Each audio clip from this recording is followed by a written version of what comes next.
ഇത് വെറുമൊരു കൊലപാതകമല്ല. പലരുടെയും അധികാരമോഹങ്ങളുടെ ഇരയായി തീർന്ന ഒരു പെൺകുട്ടിയുടെ കണ്ണീരിന്റെയും അദൃശ്യമായ ചരടുവലികളുടെയും ഭയപ്പെടുത്തുന്ന നിഗൂഢതകളുടെയും കഥയാണ്. ശ്വാസം അടക്കിപ്പിടിച്ച് മാത്രം കാണാൻ കഴിയുന്ന ആർത്തിയുടെ ചോരക്കറകൾ.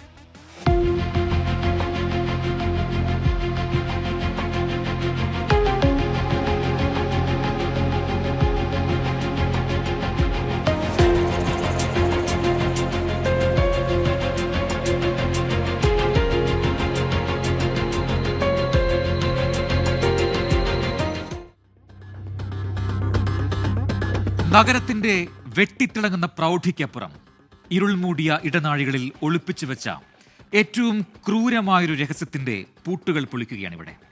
അധികാരവും പണക്കൊഴുപ്പും രക്തബന്ധങ്ങളെപ്പോലും എങ്ങനെ നിഷ്കരണം ഇല്ലാതാക്കുന്നു എന്നതിന്റെ ചോരമണക്കുന്ന നേർക്കാഴ്ച. തുടങ്ങാം കുറ്റവും ശിക്ഷയും.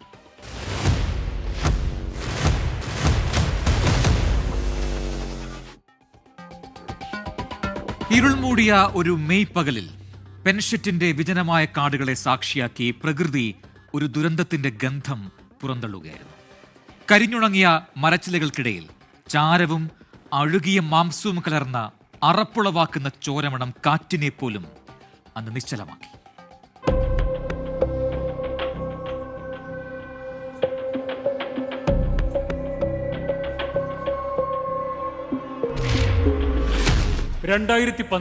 മെയ് 23 ബുധനാഴ്ച പുലർച്ചെ 5 മണി. സാധാരണക്കാർ താമസിക്കുന്ന ഒരു ഗ്രാമം, വനാതിർത്തി. ആ കാടുകളിലേക്ക് ഗ്രാമീണർ വിറകു ശേഖരിക്കാനായി പോകുമായിരുന്നു. ഈ യാത്രക്കിടയിലാണ് ഗ്രാമീണർ ആ കാഴ്ച കണ്ട് ഞെട്ടിയത്.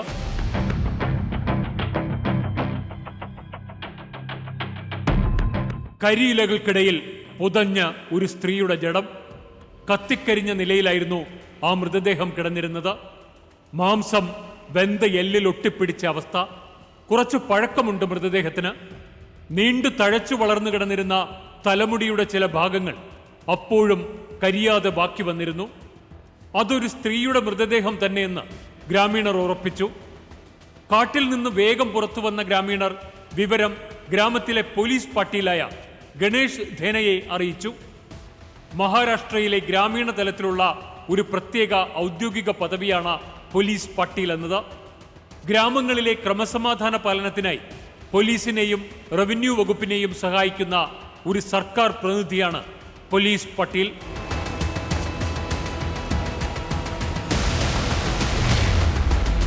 ഹെഡ്വാനെ, പെൻ താലൂക്ക്, റായ്ഗഡ് ജില്ല, മഹാരാഷ്ട്ര. മഹാരാഷ്ട്രയിലെ ഒരു ഉൾനാടൻ പ്രദേശമാണ് ഹെഡ്വാനെ. നവി മുംബൈയിൽ നിന്ന് 60 കിലോമീറ്റർ അകലെയുള്ള റായ്ഗഡ് ജില്ലയിലെ പെൻ താലൂക്കിൽ ഒരു ഡാം ടൗൺ. ഭോഗേശ്വരി നദിയിൽ നിർമ്മിച്ച ഒരു മണ്ണുകൊണ്ടുള്ള അണക്കെട്ടാണ് ഹെഡ്വാനെ ഡാം. ഈ ജലസേചന പദ്ധതി വഴിയാണ് വേനൽക്കാലത്ത് വരണ്ടുണങ്ങുന്ന റായ്ഗഡിലെ ഗ്രാമങ്ങളിലെ കൃഷിയിടങ്ങളിലേക്ക് വെള്ളമെത്തിക്കുന്നത്. ഗ്രാമീണ കാർഷിക അന്തരീക്ഷത്തെ ഈ വെന്തുകരിഞ്ഞ മൃതദേഹം ആ പകലിൽ തകർത്തെറിഞ്ഞു. സമയം രാവിലെ 7 മണി. ഗണേഷ് ധേനെ മൃതദേഹം കിടന്ന സ്ഥലത്തേക്കെത്തി. ആ മൃതദേഹം പുറത്തുനിന്ന് കൊണ്ടുവന്നിട്ട് കത്തിച്ചതുപോലെ തന്നെ ഉണ്ടായിരുന്നു കാണാൻ. ചുറ്റുപാടുമുള്ള ചെടികളും കരിഞ്ഞിട്ടുണ്ട്. മൃതദേഹം കൊണ്ടുവന്ന ഷൂട്ട് കേസിൻ്റെതാകും ചില കരിഞ്ഞ പ്ലാസ്റ്റിക് കഷ്ണങ്ങളും അവിടെ കിടപ്പുണ്ടായിരുന്നു. എന്തായാലും ഗണേഷ് ധേനെ തൻ്റെ മൊബൈൽ ഫോണിൽ ആ കത്തിക്കരിഞ്ഞ ജഡത്തിന്റെ ഫോട്ടോകൾ എടുത്തു. തുടർന്ന് പെൻ ടൗണിലുള്ള പോലീസ് സ്റ്റേഷനിലേക്ക് വിവരമറിയിച്ചു. പെൻ ടൗണിലെ പോലീസും ഫോറൻസിക് സംഘവും വൈകാതെ സ്ഥലത്തെത്തി. സമയം രാവിലെ 11 മണി. കത്തിക്കരിഞ്ഞ മൃതദേഹാവശിഷ്ടങ്ങളിൽ നിന്നും 2-3 എല്ലിൻ കഷ്ണങ്ങൾ ഫോറൻസിക് സംഘം ശേഖരിച്ചു പരിശോധനകൾക്കായി മുംബൈയിലെ കലീനയിലുള്ള ഫോറൻസിക് സയൻസ് ലബോറട്ടറിയിലേക്ക് അയച്ചു. തുടർന്ന് പോസ്റ്റ്മോർട്ടം നടപടികളിലേക്ക് പോലീസ് കടന്നു. അഴുകിത്തുടങ്ങിയ മൃതദേഹാവശിഷ്ടങ്ങൾ ആശുപത്രിയിൽ എത്തിച്ച പോസ്റ്റ്മോർട്ടം ചെയ്യേണ്ടതില്ല എന്നായിരുന്നു പോലീസിന്റെ തീരുമാനം. തുടർന്ന് പ്രാദേശിക ഡോക്ടറായ ഡോക്ടർ BC ഠാക്കൂറിന്റെ നേതൃത്വത്തിൽ ആ വനത്തിലെ തന്നെ ഒരു മരച്ചുവട്ടിൽ വെച്ച് മൃതദേഹത്തിന്റെ പോസ്റ്റ്മോർട്ടം നടപടികൾ പൂർത്തിയാക്കി. ശരീരം വനത്തിനുള്ളിൽ തന്നെ പോലീസ് മറവു ചെയ്യുകയും ചെയ്തു. പരാതിയുമായി മറ്റാരും വരാത്ത സാഹചര്യത്തിലാണ് പോലീസ് മൃതദേഹം വനത്തിനുള്ളിൽ തന്നെ മറവ് ചെയ്തത്. കാട്ടിനുള്ളിൽ കണ്ടെത്തിയ മൃതദേഹത്തെപ്പറ്റി പിന്നീട് പെൻ പോലീസും വലിയ അന്വേഷണമൊന്നും നടത്തിയില്ല. അതങ്ങനെ പല വർഷങ്ങൾ കടന്നുപോയി.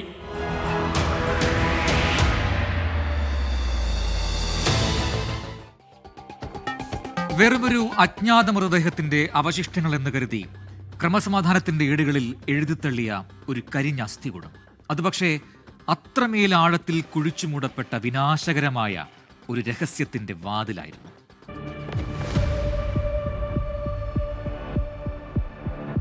മൂന്ന് വർഷങ്ങൾക്ക് ശേഷം പോലീസ് പാട്ടീലായ ഗണേഷ് ധേനയെ തേടി ഒരു ഫോൺ കോൾ വന്നു. മുംബൈ പോലീസിൽ നിന്നായിരുന്നു ആ ഫോൺ കോൾ. 3 വർഷം മുമ്പ് 2012 മെയ്യിൽ ഹെഡ്വാനിയിലെ കാട്ടിൽ വെച്ച ജഡം കണ്ട സ്ഥലവും അത് മറവ് ചെയ്ത സ്ഥലവും ഒരിക്കൽ കൂടി പോലീസിന് കാണിച്ചു തരണം എന്നായിരുന്നു ആ സന്ദേശത്തിൽ അവരാവശ്യപ്പെട്ടത്. ഒരു കേസിന്റെ അന്വേഷണവുമായി ബന്ധപ്പെട്ടായിരുന്നു മുംബൈ പോലീസ് സ്പെഷ്യൽ ഇൻവെസ്റ്റിഗേഷൻ ടീമിന്റെ ആ ഫോൺ കോൾ. അന്ന് കണ്ടെടുത്ത മൃതദേഹം എന്തോ രഹസ്യം സംസാരിക്കാൻ ഒരുങ്ങുന്നു. 2015 ഓഗസ്റ്റ് 28 വെള്ളിയാഴ്ച രാവിലെ 6 മണി. ഒരു വലിയ പോലീസ് സന്നാഹമാണ് അന്ന് രാവിലെയോടെ ഹെഡ്വാനിയിലേക്ക് എത്തിയത്. 3 വർഷം മുമ്പ് മൃതദേഹം കണ്ടെടുത്ത ഉൾക്കാട്ടിലെ ലൊക്കേഷനിലേക്ക് ഗണേഷ് ആ പോലീസ് സംഘത്തെ കൊണ്ടുപോയി. ഗണേഷ് ചൂണ്ടിക്കാണിച്ച സ്ഥലം പോലീസ് സംഘം കുഴിച്ചു. ഏറെ വൈകാതെ തന്നെ അവർക്ക് അസ്ഥികൂടം കിട്ടി. കൈകാലുകളിലെ അസ്ഥികൾക്ക് കേടുപാടൊന്നും ഉണ്ടായിരുന്നില്ല. മറ്റുള്ള എല്ലുകൾ അവിടെ ഒടിഞ്ഞ അവസ്ഥയിലായിരുന്നു. പിന്നാലെ നിരവധി വാഹനങ്ങളെത്തി. ചാനൽ റിപ്പോർട്ടർമാരും ക്യാമറ ക്രൂവും ഹെഡ്വാനെ ഗ്രാമത്തിലേക്ക് കുതിച്ചെത്തി. എന്താണ് അജ്ഞാതമായ ആ മൃതദേഹത്തിന് ഇത്ര പ്രാധാന്യം?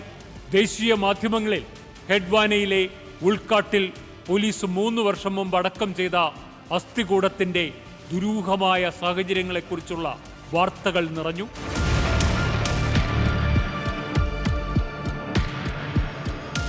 പുറത്തെടുത്ത അസ്ഥികൂടത്തിൽ നിന്ന് ലഭിച്ച തുടയല്ല്, പല്ലുകൾ എന്നിവ ഫോറൻസിക് വിദഗ്ധർ ശേഖരിച്ച DNA പരിശോധനയ്ക്കായി അയച്ചിരുന്നു. ഈ DNA സാമ്പിളുകൾ ഒത്തുനോക്കിയാണ് 3 വർഷം മുമ്പ് മരിച്ചയാളെ പോലീസ് സംഘം തിരിച്ചറിഞ്ഞത്. നേരത്തെ ചില സൂചനകൾ മരിച്ചയാളെക്കുറിച്ചുണ്ടായിരുന്നെങ്കിലും ശാസ്ത്രീയ പരിശോധനകൾക്ക് ശേഷം പോലീസ് അത് ഉറപ്പിക്കുകയായിരുന്നു.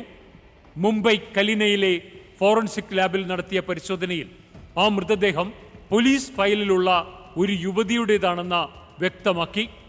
കാട്ടിൽ നിന്ന് ലഭിച്ച തലയോട്ടിയുടെ ഡിജിറ്റൽ ചിത്രവും ആ പെൺകുട്ടി ജീവിച്ചിരുന്നപ്പോൾ എടുത്ത ഫോട്ടോകളും കമ്പ്യൂട്ടർ സോഫ്റ്റ്വെയർ ഉപയോഗിച്ച പോലീസ് പരസ്പരം ഒത്തുനോക്കി. തലയോട്ടി, കണ്ണുകൾ, മൂക്ക്, താടിയല്ല് എന്നിവയുടെ കൃത്യമായ അളവുകൾ പോലീസ് ഫയലിലെ ഫോട്ടോയിലെ മുഖവുമായി പൂർണ്ണമായും പൊരുത്തപ്പെടുന്നതായിരുന്നു. 24-കാരിയായ ഷീന, നഗരത്തിലെ പ്രമുഖ കുടുംബത്തിലെ പെൺകുട്ടി. ഷീന ബോറ, വയസ്സ് 24, HR എക്സിക്യൂട്ടീവ്. മാതാവ് ഇന്ദ്രാണി മുഖർജി, പിതാവ് സിദ്ധാർത്ഥ് ദാസ്, ഗുവാഹത്തി സ്വദേശി.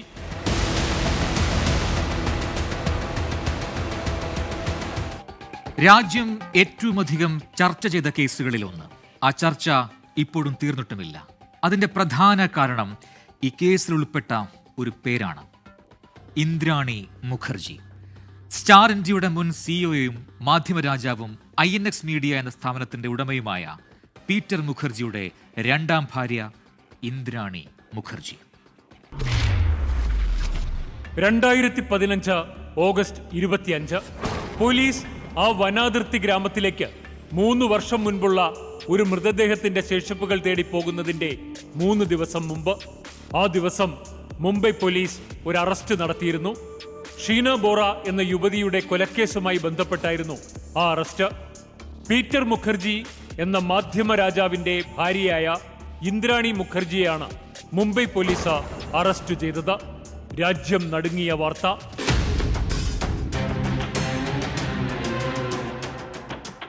ആ അറസ്റ്റിനെ തുടർന്നാണ് അവിശ്വസനീയമായ ഒരു കുറ്റകൃത്യത്തിന്റെ കഥ പുറത്തുവരുന്നത്. ഇന്ദ്രാണിയുടെ സഹോദരി ഷീന ബോറ കൊല്ലപ്പെട്ടു എന്നായിരുന്നു ആദ്യം പുറത്തുവന്ന വാർത്ത.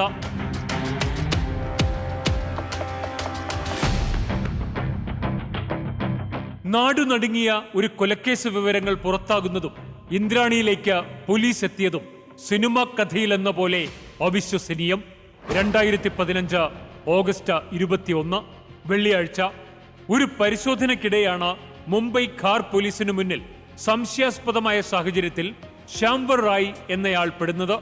ഇയാളെ പരിശോധിച്ചപ്പോഴാണ് ലൈസൻസ് ഇല്ലാത്ത ഒരു തോക്കും വെടിയുണ്ടകളും പോലീസ് കണ്ടെടുത്തത്. മുംബൈ പോലീസിന്റെ ക്രൈംബ്രാഞ്ച് വിഭാഗം നിയമവിരുദ്ധമായി തോക്ക് കൈവശം വെച്ച കേസിൽ അയാളെ അറസ്റ്റ് ചെയ്തു. താൻ കുടുങ്ങി എന്ന് മനസ്സിലായതോടെ അയാൾ മറ്റൊരു ക്രൈം സംബന്ധിച്ച ഒരു വെളിപ്പെടുത്തൽ കൂടി പോലീസിനോട് നടത്തി. താൻ ഇതിലും വലിയൊരു കുറ്റകൃത്യത്തിൽ പങ്കാളിയായിട്ടുണ്ടെന്ന രഹസ്യം അയാൾ പോലീസിനോട് പറഞ്ഞു.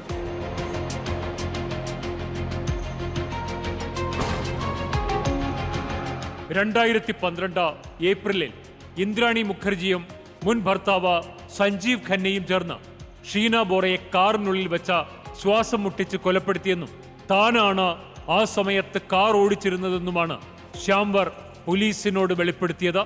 ഉന്നതരായ ആളുകളെ കേസിലേക്ക് വലിച്ചിടുന്നത് ഇയാൾക്ക് രക്ഷപ്പെടാനാണെന്ന് ആദ്യം പോലീസ് കരുതി. പക്ഷേ അന്ന് ഷീനയെ കൊന്നതിനു ശേഷം മൃതദേഹം ഉപേക്ഷിച്ച സ്ഥലവും ശ്യാംവർ പോലീസിനോട് പറഞ്ഞു. 2015 ഓഗസ്റ്റ് 25 ചൊവ്വാഴ്ച മുംബൈ പോലീസ് ഇന്ദ്രാണി മുഖർജിയുടെ മൊഴിയെടുക്കാനെത്തി. ഡ്രൈവറുടെ മൊഴിയുടെ അടിസ്ഥാനത്തിൽ നടത്തിയ ആദ്യഘട്ട ചോദ്യം ചെയ്യലോടെ പോലീസ് ഇന്ദ്രാണിയെ അറസ്റ്റ് ചെയ്തു. തൊട്ടടുത്ത ദിവസം ഇന്ദ്രാണിയുടെ ആദ്യ ഭർത്താവ് സഞ്ജീവ് ഖന്നയും പിടിയിലായി. നേരത്തെ തന്നെ ലാബിൽ സൂക്ഷിച്ചിരുന്ന അസ്ഥികളിൽ നിന്നുള്ള DNA സാമ്പിളുകൾ ഇന്ദ്രാണിയുമായി മാച്ചായി. ഷീന ബോറ കൊലക്കേസിൽ ഇന്ദ്രാണി മുഖർജിയെ വിശദമായി ചോദ്യം ചെയ്യാൻ പോലീസ് ആരംഭിച്ചു. എന്റെ സഹോദരിയാണ് ഷീന ബോറ, അവൾ ഇപ്പോഴും ജീവിച്ചിരിപ്പുണ്ട്. സ്റ്റേഷനിൽ ഇന്ദ്രാണിക്ക് ഒറ്റ നിലപാടായിരുന്നു. രാഹുൽ മുഖർജിയുമായുള്ള ബന്ധം തകർന്നതിനാൽ സ്വന്തം ഇഷ്ടപ്രകാരം അമേരിക്കയിലേക്ക് ഉപരിപഠനത്തിന് പോയതാണവൾ. ഇന്ദ്രാണി ആവർത്തിച്ചു.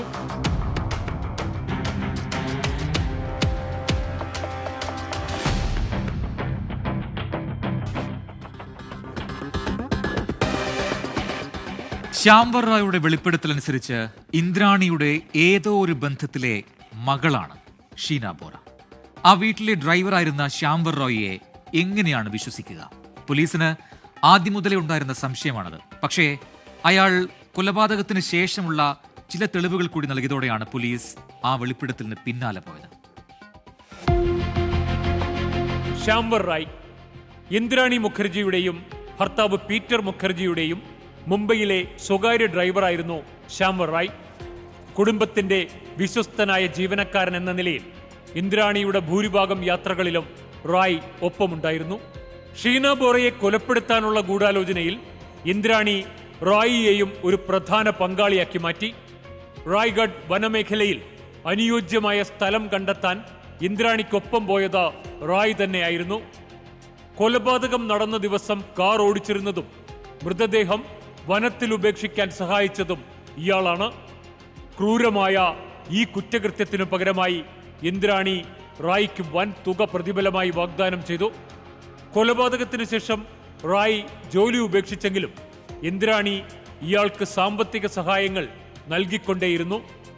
അയാൾ ഓരോന്നായി ഏറ്റുപറഞ്ഞതോടെയാണ് പോലീസ് അയാളെ വിശ്വസിക്കാൻ തുടങ്ങിയത്. ഷീന ബോറയ്ക്ക് ഒരു സഹോദരൻ കൂടിയുണ്ട്. അയാൾ വെളിപ്പെടുത്തി, മിഖായേൽ ബോറ.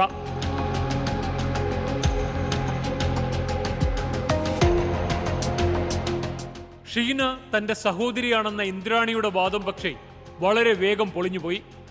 പോലീസ് സമാന്തരമായി നടത്തിയ അന്വേഷണത്തിൽ ഷീന ഇന്ദ്രാണിയുടെ മകളാണ് എന്ന് തെളിഞ്ഞു.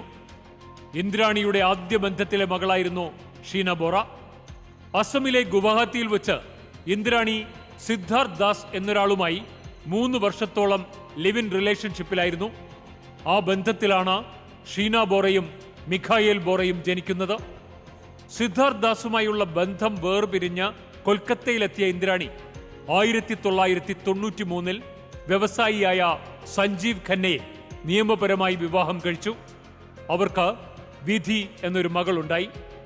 സഞ്ജീവ് ഖന്നയുമായുള്ള വിവാഹമോചനത്തിന് ശേഷം 2002 ഇന്ദ്രാണി പ്രമുഖ മാധ്യമ വ്യവസായിയായ പീറ്റർ മുഖർജിയെ വിവാഹം കഴിച്ചു.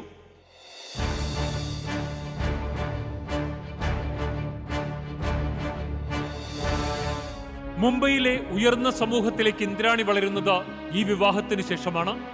മുൻ ധനമന്ത്രി പി ചിദംബരം ഉൾപ്പെട്ട കുപ്രസിദ്ധമായ INX മീഡിയ സാമ്പത്തിക തട്ടിപ്പ് കേസിലും പ്രതിയായിരുന്ന ഇന്ദ്രാണി മുഖർജി ഷീന ബോറ കേസിൽ പിടിയിലാകുന്നതിന് മുൻപ് തന്നെ വാർത്തകളിൽ ഇടം നേടിയിരുന്നു.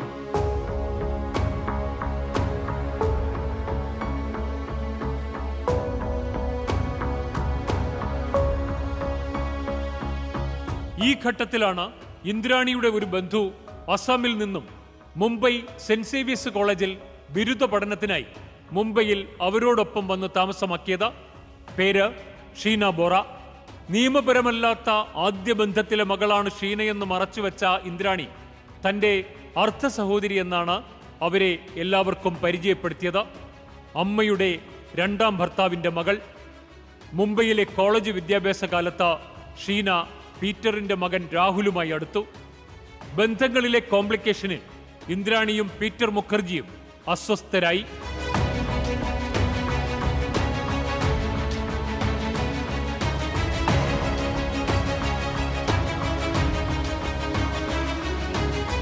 പീറ്ററും ഇന്ദ്രാണിയും മുംബൈയിലെ എലീറ്റ് അപ്പർ ക്ലാസിന്റെ ഭാഗമായിരുന്നു.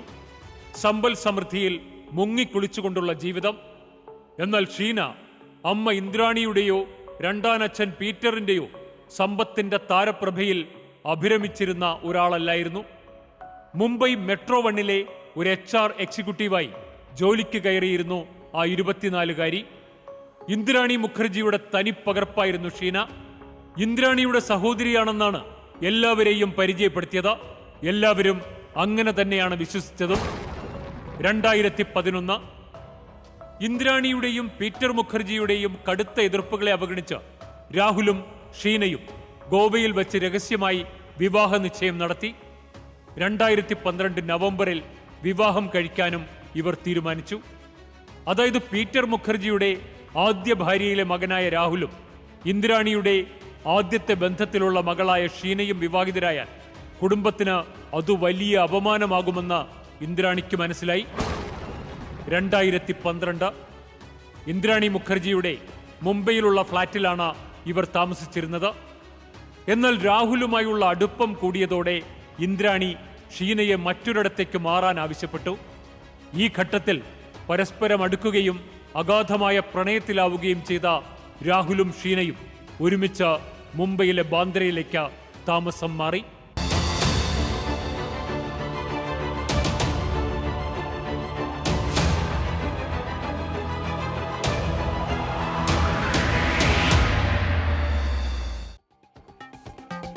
ഒരമ്മയുടെ വഞ്ചനയ്ക്ക് അതിരുകളുണ്ടോ? ആ കൊലപാതകത്തിന്റെ യഥാർത്ഥ പ്രേരണ എന്തായിരുന്നു? രാത്രിയിൽ ജീവന് വേണ്ടി പിടഞ്ഞുകൊണ്ടുയർന്ന അവസാനത്തെ യാചനകൾ എവിടെയാണ് അലിഞ്ഞുപോയത്? അത് ചാരമായപ്പോൾ തെളിവുകളില്ലാത്ത ഒരു രഹസ്യമായി എരിഞ്ഞു തീർന്നു എന്നവർ കരുതിയോ? നീതിപീഠത്തിന് മുന്നിൽ ആടിയുലയുന്ന വിചാരണയുടെ അവസാന ഏടുകൾ എന്താണ്? ചോരയുടെ മണവും ഉത്തരം കിട്ടാത്ത ചോദ്യങ്ങളും അവശേഷിപ്പിച്ച് രണ്ടാം ഭാഗം. ജാഗ്രതയോടെ കാത്തിരിക്കുക. രഹസ്യങ്ങൾ ഇനിയും അറിയാനുണ്ട്. അത് നാളെ. Good bye. ലോകത്തെവിടെയായാലും ഏത് സമയത്തും 24 വാർത്തകളും ഓഗ്മെന്റഡ് റിയാലിറ്റി പാക്കേജുകളും എക്സ്പ്ലെയിനറുകളും വിശദമായി കാണാൻ ഞങ്ങളുടെ യൂട്യൂബ് ചാനൽ നിങ്ങൾക്ക് സബ്സ്ക്രൈബ് ചെയ്യാം.